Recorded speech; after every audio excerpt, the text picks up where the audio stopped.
এটা একটা ঔষধি গাছ সম্ভবত, ভালো ঔষধি গাছ।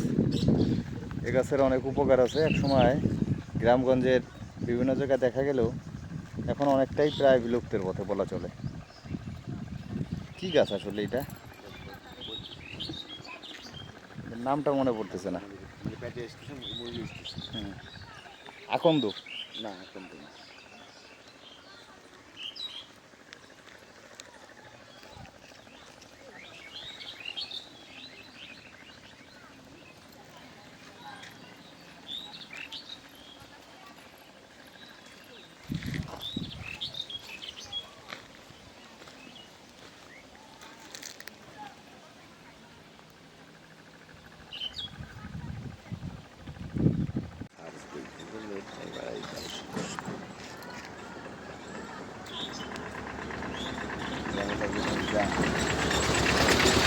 Cara, foi ali.